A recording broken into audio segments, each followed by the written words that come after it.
ভূস্বর্গ ভয়ঙ্কর। পেহেলগাঁও এখনো থমথম করছে। মোট ২৬ জনের মৃত্যু জঙ্গি হানায়। শ্রীনগরে পৌঁছেছেন ভারতীয় সেনা প্রধান, রাজভবনে পৌঁছেছেন ভারতীয় সেনা প্রধান।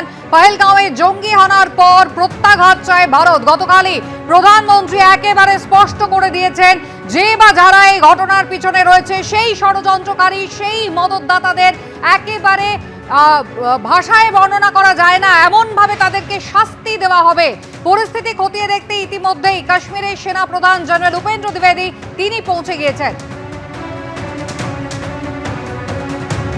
পেহেলগাঁওয়ের বেসরন উপত্যকায় যেতে পারেন তিনি। ইতিমধ্যেই সেনা প্রধান জেনারেল উপেন্দ্র দ্বিবেদী তিনি পৌঁছে গিয়েছেন, রাজভবনে পৌঁছেছেন তিনি। আজকে উচ্চপদস্থ সামরিক আধিকারিকদের সঙ্গে বৈঠকে বসবেন তিনি। সামগ্রিকভাবে জম্মু কাশ্মীরের নিরাপত্তা ব্যবস্থা নিয়ে যেমন পর্যালোচনা করবেন, তার পাশাপাশি যেখানে ঘটেছে এই মর্মান্তিক ঘটনা অর্থাৎ গ্রাউন্ড জিরো বেসরন উপত্যকা, সেখানেও যেতে পারেন। কল্পনাতীতভাবে ব্যবস্থা নেওয়া হবে, শাস্তি দেওয়া হবে ষড়যন্ত্রকারীদের। গতকালই বলেছেন প্রধানমন্ত্রী, প্রত্যাঘাত কিন্তু ইতিমধ্যেই শুরু হয়ে গিয়েছে। একের পর এক জঙ্গি সন্দেহে, জঙ্গি অভিযুক্ত যারা ছিল তাদের বাড়ি বিস্ফোরণে গুঁড়িয়ে দেওয়া হয়েছে এবং তার পাশাপাশি একেবারে উচ্চ পর্যায়ের সামরিক বৈঠকও প্রায় প্রস্তুতি শেষ পর্যায়ে। ইতিমধ্যেই সেনা প্রধান তিনি পৌঁছে গিয়েছেন রাজভবনে কাশ্মীরে। বিজেন্দ্র সিংহ আমাদের প্রতিনিধি সরাসরি রয়েছেন এই মুহূর্তে আমাদের সঙ্গে। বিজেন্দ্র, কি খবর পাচ্ছ? সেনা প্রধান পৌঁছে গিয়েছেন।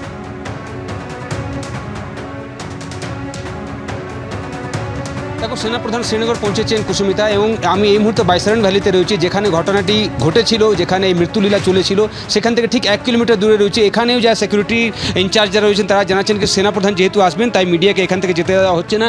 কিন্তু যদি যে চিত্রটা আমরা দেখি এই বাইসারেন ভ্যালির, তুমি দেখো মান দেখাচ্ছে কত সুন্দর। এটা সুইজারল্যান্ড, মিনি সুইজারল্যান্ড কেমন রয়েছে পুরো। এখন যখন পুরো দেশ জুড়ে গরমের সিজন চলছে তখন কিন্তু এখানে পাহাড়ের ওপর একদিকে জঙ্গল রয়েছে, অন্যদিকে পাহাড়ের ওপর বরফ পড়ে রয়েছে, এবং এইটাকে দেখার জন্যেই দেশ বিদেশ থেকে টুরিস্টরা এখানে আসতেন। কিন্তু সেই বাইসারেন ভ্যালি এখন মৃত্যু লোক হয়ে গেছে, মৃত্যু ভ্যালি হয়ে রয়েছে। এখানে কেউ আসছে না, পুরো আতঙ্ক ভ্যালি বলা যেতে পারে এই মুহূর্তে এই বাইসারেন ভ্যালিকে। দেখো কত সুন্দর এই জায়গা। কেন মানুষ আসতেন, কেন টুরিস্টরা এখানে আসতেন? 15,000 থেকে বেশি টুরিস্ট রোজ এখানে আসতেন। এটা হলো মোটরওয়ে, যেখান থেকে মোটর দিয়ে তারা যেতেন। অন্যদিকে পনি ট্রেল রয়েছে, সেখান থেকে ঘোড়ায় করে তারা যেতেন দেখতে।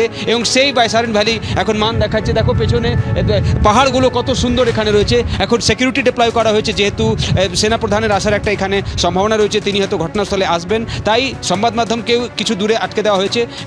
এখন জম্মু কাশ্মীর পুলিশের জওয়ানরা যাচ্ছেন সেখানে, যেখানে ঘটনাটি ঘটেছিল। ঠিক 1 কিলোমিটার দূরে আমরা রয়েছি। আমরাও এখান থেকে হেঁটেই এসেছি, যেহেতু সব রাস্তা বন্ধ করে দেওয়া হয়েছে। সংবাদ মাধ্যমকে কিছুটা অ্যালাউ করা হয়েছিল। যেহেতু এখন সেনাপ্রধান আসছেন তাই আরও তৎপরতা এখানে বাড়ছে। শুধুমাত্র কিছু কিছু জায়গায় সিকিউরিটি দেখা যাচ্ছে।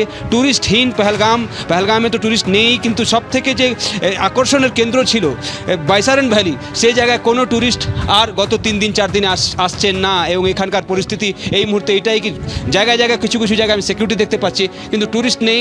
সবাই অপেক্ষা করছে কবে পরিস্থিতি স্বাভাবিক হবে, কিন্তু তার সম্ভাবনা নেই। যে চিত্রটা, যে হত্যা লীলা চলেছিল সেদিন, সেই চিত্রটা কিন্তু দেশ জুড়ে মানুষ দেখেছে এবং একটা আতঙ্ক রয়েছে মানুষের মধ্যে। তাই এখান থেকে যত বুকিং হয়েছিল প্রায় সব বুকিং ক্যান্সেল হয়ে গেছে। আগামী 15-20 দিনের জন্য যে বুকিংগুলো ছিল সেটা ক্যান্সেল করা হয়েছে। এবং সেই চিত্রটা দেখো, নিচে দেখো এই ভ্যালিতে কিছু এখানকার যারা স্থানীয়রা রাখেন তাদের গ্রাম রয়েছে। এই এত সুন্দর ভ্যালি বাইসারেন ভ্যালি, যেটাকে মিনি সুইজারল্যান্ড বলা হয়। ট্যুরিস্টরা যারা কাশ্মীর বেড়াতে আসেন, গুলমার্গ সোনমার্গ তো যান, কিন্তু এইখানে অবশ্যই আসবেন এই বাইসারেন ভ্যালিতে। এই পাহাড়গুলো যদি আমরা দেখি, এই যেটাকে বলা হয় কি যদি স্বর্গ আছে ধরতিতে, মাটিতে, তাহলে এই কাশ্মীরেই রয়েছে। এবং এই তো স্বর্গ দেখতেই মানুষ আসছিলেন, কিন্তু সেটার পর আসার পর যা হত্যা লীলা হলো এখানে, যেভাবে তাদেরকে খুন করলো জঙ্গিরা তাদের ধর্মীয় পরিচয় দেখে দেখে, তারপরে কিন্তু আতঙ্ক রয়েছে। এই আতঙ্কের ভ্যালিতে এই মুহূর্তে আমরা রয়েছি। আমরা চেষ্টা করছিলাম সেখানে পৌঁছানোর জন্য, কিন্তু ঠিক 1 কিলোমিটার আগে আমাদেরকে বলা হয়েছে কি যেহেতু সেনাপ্রধান আসতে পারেন এখানে, তাই এখন সংবাদ মাধ্যমকে যেতে দেওয়া হচ্ছে না। কিছু কিছু জায়গায় সিকিউরিটি ডিপ্লয় করা হয়েছে। সিকিউরিটি বলছেন কি আপনাদের সিকিউরিটির জন্য আমরা এসেছি, যেহেতু এই ধরনের ঘটনা এখানে ঘটেছে। এই জঙ্গলগুলোকে তো কোনো গার্ড করা নেই, কোন জঙ্গল থেকে সেই জঙ্গিরা এসেছিল।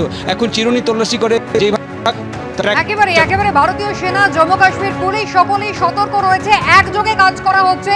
সেনা প্রধান তিনি ইতিমধ্যেই পৌঁছে গিয়েছেন শ্রীনগরে, রাজভবনে রয়েছেন, যেখানে সেনার উচ্চপদস্থ আধিকারিকদের সঙ্গে বৈঠক করবেন তিনি। শুধু তাই নয়, আজকেই গ্রাউন্ড জিরো সেখানেও বাইসারেন ভ্যালি, সেখানেও তিনি আসতে পারেন। তবে প্রধানমন্ত্রীর বার্তার পর এবার কি প্রত্যাঘাত?